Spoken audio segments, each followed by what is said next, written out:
और हमने अभी तक देखा कि इंडियन गवर्नमेंट ने एक ऐसा प्लान बनाया था जिसमें कि इंडियन स्पाई पाकिस्तान के अंडरवर्ल्ड माफिया में एंटर करके पाकिस्तानी अंडरवर्ल्ड को इन्फिल्ट्रेट करे और वहाँ अपनी पकड़ बनाए, ताकि जो आईएसआई और पाकिस्तानी टेररिस्ट जो हमारे इंडिया पर अटैक करते हैं और जो टेररिज्म फैलाते हैं, उन टेररिस्ट को अटैक करने के लिए जो अपने सारे वेपन्स चाहिए होते हैं वो इन्हीं पाकिस्तान माफिया अंडरवर्ल्ड के पास से लेते हैं। तो इन्हीं माफिया में घुस करके पाकिस्तानी टेररिज्म को अपनी कोर से खत्म करने के लिए रिलीज किया गया था प्रोजेक्ट धुरंधर। तो आप जानते हैं कि प्रोजेक्ट धुरंधर पूरी तरीके से क्या सक्सेस भी हो पाया या नहीं, और क्या हमारा हमजा अली मजारी बन पाया लियारी टाउन यानी कि पाकिस्तान माफिया का बादशाह। तो आओ जानते हैं आज के इस वीडियो में। तो मूवी की स्टार्टिंग होती है जहाँ हमें हमजा यानी कि हमारा जसकीरत सिंह रंगी का डार्क पास दिखाया जाता है, जहाँ पहले तो जसकीरत सिंह एक नॉर्मल सा लड़का ही होता है। एक प्यारी सी छोटी सी फैमिली होती है जिसमें फादर आर्मी में थे, एक बड़ी बहन, साथ में एक छोटी बहन जिसे प्यार करता था जसकीरत का ही एक दोस्त। लेकिन यहाँ खुशियाँ ज्यादा देर टिकने नहीं वाली थी। फिर स्टोरी में हल्का सा टाइम जंप आता है जहाँ यूपी में जसकीरत अपने उसी दोस्त के साथ एक हवेली में आया होता है और उस हवेली में ड्रग्स, इलीगल वेपन्स, इन सब चीजों का कार्टेल चलता है। और जसकीरत के दोस्त का जो फादर था उन्हीं का यही सब ड्रग्स सारी चीजों का धंधा हुआ करता था।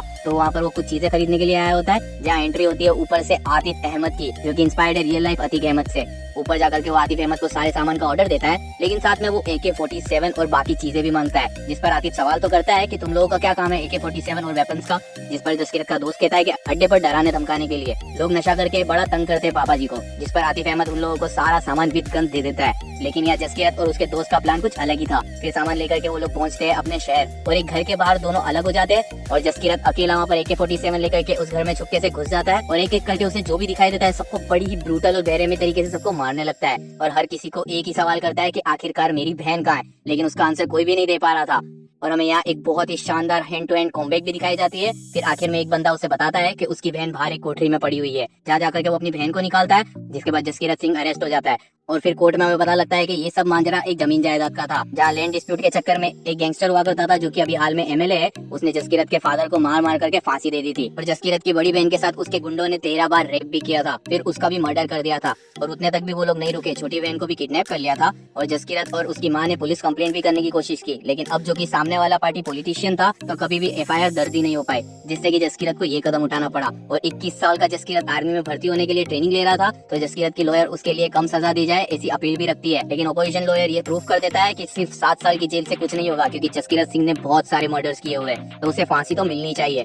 अब तब तो कुछ हेयरिंग होती नहीं है, लेकिन जसकीरत की लॉयर समझ जाती है कि जसकीरत को फांसी मिलने वाली है। तो जसकीरत सिंह बाहर निकल करके आखिरी बार अपनी बहन, माँ और दोस्त से बात भी कर लेता है, जिसमें वो अपनी बहन को आगे पढ़ाई करने की सलाह देता है। और अब जबकि उसकी बहन को उसके दोस्त के साथ प्यार था तो उससे शादी भी कर लेने को कहता है। फिर कुछ टाइम बाद जेल से जसकीरत को फांसी के लिए ले जाया जा रहा होता है, लेकिन तभी बीच रास्ते में पुलिस की वैन पर फायरिंग स्टार्ट हो जाती है और कुछ लोग जसकीरत के मुंह पर ब्लैक मास्क लगा करके अपनी गाड़ी में बैठाकर उसे किडनैप करके लेकर चले जाते हैं वहाँ से। और सीधा जैसे ही उसकी आँख खुलती है तो सामने अजय सनियाल होते हैं, जो कि उसे अपने बारे में बताते हैं और उसे स्पाई बनने का ऑफर भी देते हैं। लेकिन जसकीरत इतना टूट गया था कि वो उस ऑफर को मना कर देता है। लेकिन अजय सनियाल उसे मना लेते ये कहकर कि तुम वैसे भी आर्मी में जाने वाले हो, तो ऑफिशियली नहीं बल्कि अनऑफिशियल तरीके से देश के काम आ जाओ। और वैसे भी अब तुम्हारे पास कोई मकसद तो है नहीं, तुम एक बार इस गहरे समुद्र में कूद कर तो देखो, तुम्हें साफ साफ अपना मकसद सामने दिखेगा। और इतना ही नहीं, वो जसकीरत के फैमिली के लिए हर मंथ कुछ अमाउंट PPF के तहत बैंक अकाउंट में भेजता रहेगा फ्रॉम गवर्नमेंट इन्वेंटरी। और ऐसे जसकीरत मान जाता है पाकिस्तान में स्पाई बन के जाने के लिए। और ऐसे जसकीरत की ट्रेनिंग के 2 साल बाद उसे अफगानिस्तान छोड़ा जाता है पाकिस्तान में एंटर करने के लिए। और बस वहीं से जसकीरत अपने पास्ट को जला करके अब हमजा अली मजारी बन जाता है। और बस यही पॉइंट से हमारी स्टोरी कंटिन्यू होती है, जहाँ से धुरंधर पार्ट 1 के एंड में अटकी हुई थी, जहाँ रहमान दगेत की मौत का शोक मनाया जा रहा होता है। दूसरी तरफ अरशद पप्पू इतना खुश था कि वो खुद ही अपने आप को लियारी का बादशाह घोषित कर देता है। On the other side major Iqbal और SP असलम बातें कर रहे होते हैं, जहाँ मेजर इकबाल उससे पूछता है कि आखिरकार क्यों मरवाया तूने रहमान को, जिसके आंसर में असलम कहता है कि रहमान को मैंने बड़े साहब के लिए मारा था, क्योंकि बड़े साहब के छोटे भाई जिसका नाम था नूरा, उसने एक जगह अपना कब्जा बना लिया था और असल में उस जगह का जो मालिक था उसके बिहाफ में रहमान बड़े साहब के खिलाफ जा रहा था। तो बड़े साहब ने रहमान को सिर्फ इतना कहा था कि तू अपना लंड क्यों बीच में फंसा रहा है, और बस इतनी ही बात का रहमान को बुरा लग गया था और उसने इसी किलस में बस बड़े साहब के छोटे भाई नूरा को मार दिया था। इसलिए बड़े साहब की नजरों में वो काफी टाइम से था और आखिर में रहमान बलोच ही था, तो उसे आज नहीं तो कल मेरे हाथ से तो मरना ही था। दूसरी तरफ उजैर बलोच बहुत ही ज्यादा गुस्से में था, उसे कैसे भी करके SP असलम को मारना था, लेकिन उसे हमजा समझाता है कि अभी शांत दिमाग से सोचने का वक्त है। और फिर वो रिजवान को बुलाता है, लेकिन वो भी हमारी इंडिया की तरफ से एक स्पाई था, जो कि हमें पता है। तो रिजवान आकर के बताता है कि अरशद पप्पू ने ही SP असलम को लोकेशन दी थी रहमान भाई की। तो हमजा उजैर को समझाता है कि हमें पहले अरशद पप्पू को मार करके लियारी पर अपना हक जमाना पड़ेगा और उजैर को ही गद्दी पर बैठना भी पड़ेगा और बलोचों का नाम वापिस से रोशन करना पड़ेगा। फिर क्या चालू मौत का नंगा नाच, जहाँ हमें लियारी गैंग बॉस दिखाए जाते हैं पूरी लियारी तहस नहस हो जाती है। अरशद पप्पू के लोगों को ढूंढ ढूंढ कर मारा जाता है और असल में अरशद पप्पू को मरवाने में एसपी असलम और जमील जमाली भी मिले हुए होते हैं। जहाँ अरशद को सारी जगह ढूंढा जाता है लेकिन वो कहीं भी मिल ही नहीं रहा होता। इनफैक्ट एक दो बार जमाली पर अरशद पप्पू का कॉल भी आता है लेकिन अरशद पप्पू अपनी लोकेशन ही नहीं बताता उसे। फिर जब अरशद पप्पू नहीं मिल रहा होता है तो हमजा उजैर को कहता है कि काम करते पूरे लियारी को ही जला देते, फिर तो निकलेगा ना अरशद पप्पू अपने बिल से। और होता भी ऐसा ही कुछ है। जब पूरी लियारी और अरशद पप्पू की सारी जगह और अड्डों को जलाया जाता है तो अरशद का कॉल आता है जमाली पर हेल्प मांगने के लिए, जिसके रिस्पॉन्ड में जमाली कहता है कि तू एक काम कर, तू तेरे राइट हैंड दोनों को लेकर के मैं एक पुलिस की कार भेज रहा हूँ, उसमें बैठ जा और मेरी दूध वाली फैक्ट्री में जाकर के अभी छुप जा। जब बंदोबस्त होगा तब तुझे कराची से हम निकलवा लेंगे। लेकिन होता कुछ उल्टा ही है। जैसे ही अरशद पप्पू जमाली की दूध की फैक्ट्री पर पहुंचता है, अंदर हमजा और उजैर बलोच अपनी पूरी गैंग के साथ उसकी फील्डिंग सेट करके बैठा हुआ होता है। फिर होना क्या था, पहले उजैर बलोच अरशद के सामने उसके राइट हैंड का गला काटता है और फिर अरशद को पीट करके अगले दिन लियारी की सड़कों पर कार के आगे बांध करके घुमाया जाता है और फिर बीच रास्ते में सबके सामने उजैर बलोच अरशद पप्पू का सर धड़ से अलग करके उसके सर से फुटबॉल खेलता है। और ये करते हुए वीडियो पूरे पाकिस्तान में वायरल हो जाता है और न्यूज में भी आ जाता है। तो मैटर सीधा पाकिस्तान के प्रेसिडेंट तक, जरवारी साहब तक पहुंच जाता है। तो वो मीटिंग में सबको बुलाते हैं जहाँ मेजर इकबाल, एसपी असलम और पीछे से जमील जमाली भी वहाँ आते हैं। पहले तो जरवारी साहब जमील पर गुस्सा करते हैं, फिर पूछते हैं कि अब ये मैटर कैसे दबाया जाए, चलो ये बताओ। जिसपे एसपी असलम जरवारी साहब को रिकमेंड करता है कि यूनिवर्सिटी से 3-4 बलोच लड़कों को उठाते और उन्हें एंटी नेशनल जाहिर करके एनकाउंटर कर देते ताकि हर न्यूज चैनल यही कवर करेगा और फिर हमारा मैटर इससे दब जाएगा। और मेजर इकबाल कहते हैं कि फिर उजैर बलोच का क्या करना है, जिस पर जरवारी साहब कहते हैं कि मरवा दो भड़वे को। लेकिन जमाली कहता है कि उजैर बलोच को नहीं मरवा सकते क्योंकि अभी अभी रहमान मरा है और उसके बाद उजैर भी अगर ऐसे मारा गया तो पूरी लियारी की जनता पागल हो जाएगी और पूरी लियारी तहस नहस हो सकती है। उससे बेहतर है कि उजैर बलोच को एटीए के तहत गिरफ्तार करवा लेते हैं, फिर उसे जेल में कैसे कब मारना हम बाद में तय कर लेंगे। और इस बात को बताने फिर जमाली उजैर और हमजा के पास पहुंच जाते हैं। लेकिन उजैर यहाँ से जाने को रेडी नहीं था क्योंकि उजैर को अभी भी एसपी असलम से बदला लेना बाकी था। लेकिन उसे हमजा समझाता है कि तुझे अरेस्ट करने यहाँ पे पुलिस नहीं आ रही है, रेंजर्स यानी कि आर्मी आ रही है। उनके आगे अगर तूने ज्यादा चूचा की तो वो लोग सीधा तुझे मार ही देंगे जगह पर। तो अभी जिंदा रहने के लिए तू पाकिस्तान छोड़कर यहाँ से चला जा, फिर तो पूरी जिंदगी बची है, करेंगे हम कुछ ना कुछ कभी एसपी असलम का जिंदगी में। जिससे कि उजैर जाने के लिए रेडी हो जाता है। दूसरी तरफ यूनिवर्सिटी से 3-4 लड़कों को उठाया जाता है, जिसमें से एक लड़का वही आजाद बलोचिस्तान फोर्स के जो लीडर थे उनका पोता होता है। दूसरी तरफ उजैर पाकिस्तान छोड़ करके दुबई चला जाता है, लेकिन हमजा यहाँ डबल गेम करता है उजैर के साथ। अपनी इंडियन इंटेलिजेंस का यूज करके उजैर को डबल क्रॉस करता है और उजैर को दुबई के एयरपोर्ट पर पकड़ लिया जाता है। यहाँ पाकिस्तान में एसपी असलम सारे लड़कों को जान से मार देता है और उन्हें एंटी नेशनल जाहिर कर देता है। और अब यहाँ पर लियारी में कोई भी गैंगस्टर ही नहीं बचता और ऐसे बनता है हमारा Hamza Ali Mazari, the king of Lyari. ये तो राइम हो गया।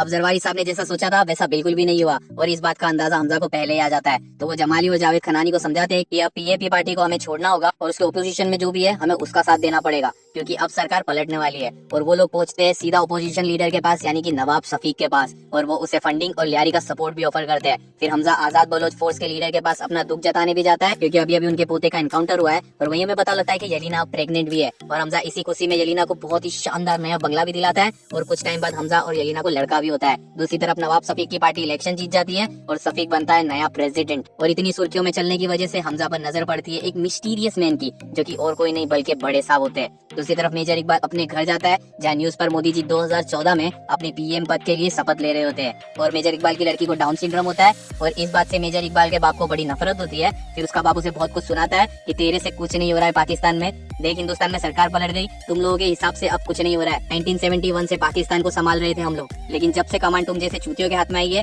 तो आज ये हाल है पाकिस्तान का। पता नहीं तेरे ऐसा नामर्द मेरी नस्ल में कैसे आ गया जो एक वारिस भी नहीं दे पाया मुझे ढंग से, नामर्द होकर एक लड़की को ही जन्म दिया तूने आखिर। और इन्हीं सारी कन्वर्सेशन के बीच मेजर इकबाल को बड़े साहब का कॉल आता है तो वो एक काम करने वाले को बुला करके अपने बाप को नहाने के लिए भेज देते हैं। फिर वो बड़े साहब से बात करता है जहाँ बड़े साहब ने हमजा को बुलवाया होता है मीटिंग के लिए। दूसरी तरफ हमजा को शेर बलोच के खिताब से नवाजा जा रहा होता है और वहाँ से हमजा को मेजर इकबाल अपनी ऑफिस में बुला करके बताते हैं कि बड़े साहब का बुलावा है भाई तुम्हारे चर्चों की वजह से। फिर क्या वो सारे लोग पहुंचते हैं बड़े साहब के बंगलों में जो कि फुल सिक्योरिटी में होता है और बंगलों में काफी रंगीन माहौल था। लेकिन ऊपर जाने के बाद पता लगता है कि बड़े साहब असल में और कोई नहीं बल्कि दाऊद इब्राहिम ही है और दाऊद इब्राहिम के पास कई लोग बैठे हुए होते हैं और दाऊद इब्राहिम की तबीयत बहुत ज्यादा खराब भी होती है। जहाँ दाऊद इब्राहिम जावेद खनानी को कहता है कि यूपी हमारे हाथ से नहीं जाना चाहिए, वहाँ कोई अगर ईमानदार आकर के बैठ गया तो अपने हाथ से यूपी तो गया, वहाँ के इलेक्शन जीतने के लिए और फर्जी 60,000 करोड़ की नोट्स बनाओ और इलेक्शन वहाँ का पलट दो। फिर दाऊद हमजा से कई सारी बातें भी करता है कि मुस्लिम कौम के लिए तुम्हें बहुत कुछ करना पड़ेगा और तभी तुम लियारी की गद्दी के असली हकदार बनोगे, फिर वो मुसलमान पाकिस्तानी हो या फिर इंडिया में ही क्यों ना हो, लेकिन मुसलमानों के लिए तुम्हें बहुत कुछ करना पड़ेगा। फिर दाऊद हमजा और मेजर इकबाल को कहते हैं कि पंजाब में फिर से भारी मात्रा में ड्रग्स चालू करवाए जाए जिसके आंसर में हमजा पहले तो मना करता है कि वो ड्रग्स का बिजनेस करता ही नहीं है, जिस पर दाऊद कहता है कि करना पड़ेगा, मुसलमानों के लिए लॉयल्टी प्रूफ करने के लिए तुम्हें कुछ भी करना पड़ेगा। जिस पर मेजर इकबाल उसे समझाते हैं कि इंडिया में पंजाब से कुछ लोग आने वाले हैं जो हमसे सस्ते ड्रग्स लेकर के पंजाब में बेचेंगे और उससे जो भी प्रॉफिट हमें होगा उससे हम अमेरिकन गन्स बनवाएंगे और इंडिया में टेररिज्म फैलाएंगे मुजाहिदीनों यानी कि टेररिस्ट को बेच करके। ऐसे ही उनके पैसों से हम हमारे मुजाहिदीन रेडी करेंगे और साथ ही साथ इंडिया की जनता गंजेड़ी भी हो जाएगी। फिर हमजा ये सब इन्फॉर्मेशन जाकर के आलम चाचा को देता है, लेकिन वहाँ उन्हें पता लगता है कि पाकिस्तान ने और एक टेररिस्ट अटैक किया इंडिया में,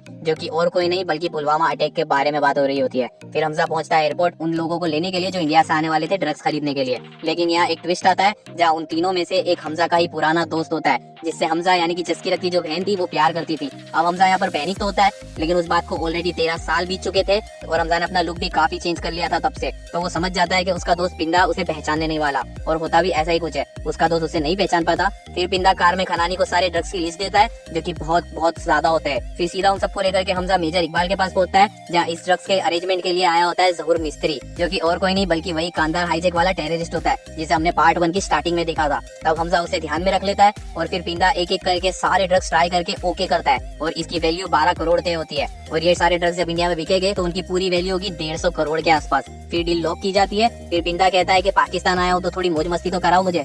इस चीज की जिम्मेदारी मेजर इकबाल हमजा को देता है। फिर रात में हमजा अपने घर पर पार्टी रखता है जहाँ पार्टी में हर कोई आया होता है, इंक्लूडिंग एसपी असलम, जमाली और आलम चाचा को भी केटरिंग के काम के लिए बुलाया होता है हमजा ने। वहीं आलम चाचा पता नहीं लेकिन क्यों हमजा को एक अजीब सी रिंग देते हैं जो कि हमजा अपने पास ही रख लेता है। वहीं पार्टी में एसपी असलम, जमाली और हमजा को बताता है कि उजैर दुबई से 2 दिन में छूटने वाला है और पाकिस्तान आने वाला है, तो सोचा तुमको बता दूं। और एसपी असलम ये भी कहता है कि उसकी नवाब शफीक के साथ बात हो गई है, एयरपोर्ट के उतरने के बाद उजैर का काम तमाम करना है ताकि लियारी में कुछ भी ऊंच नीच ना हो। और वो हमजा को ये भी कहता है कि तुम्हारी गैंग में अभी भी उजैर बलोच के चाहने वाले लोग हैं, अपनी तरफ से तुम संभाल लेना वरना बाद में तुम्हें ही तकलीफ आएगी। और फिर पिंदा हमजा से कहता है कि बाथरूम लेकर के चलो मुझे। बाथरूम में भी पिंदा अपने नशे चालू कर देता है और अचानक से हमजा को कहता है कि क्यों पहचाना नहीं मुझे जसकीरत। और यहाँ पड़ता है एक ग्रेंड इंटरवल के बाद नशा करते करते पिंदा पूछता है कि तू यहाँ कैसे पहुंचा, चल बता, अपनी माँ की थोड़ी भी तुझे फिक्र नहीं हुई। जिसके आंसर में हमजा कहता है कि मुझे भागने का मौका मिला तो बॉर्डर फान के मैं यहाँ पर आ गया। और वो उससे पूछता भी है कि कैसी है माँ और जसलीन यानी कि जसकीरत की बहन भी कैसी है, जिस पर पिंदा कहता है कि ठीक ही है माँ और जसलीन और मेरे अब 2 बच्चे भी है। लेकिन पिंदा ने इतना नशा किया होता है कि वो हमजा के साथ ही बहस करने लग जाता है और उसे हमजा एक डेविल जैसा दिखाई देने लगता है और बहस करते करते वो सीधा हाथापाई करने लगता है हमजा के साथ। और इन दी एंड एक्सीडेंटली पिंदा की आंख में इंजेक्शन घुस जाता है और वो वहाँ से स्लिप होकर के टब से टकराता है और वहाँ पर बहुत ही ब्रूटल तरीके से मारा जाता है। फिर हमजा दुख में बाहर निकल करके पीने लगता है, लेकिन उसे एसपी असलम बड़े ही अजीब तरीके से देख रहा था, जैसे कि एसपी असलम को हमजा पर शक हो गया हो। फिर अचानक से अंदर से चिल्लाने की आवाज आती है और वहाँ पर सारी भीड़ इकट्ठा हो जाती है। तो वहाँ पर आलम चाचा ने पिंदा की मौत अपने सर पर ले ली थी और उन्होंने और एंडिंग जानने के लिए हमारे चैनल पर विजिट करें और वहाँ पर धुरंधर पार्ट 2 का पूरा एंडिंग आपको मिल जाएगी।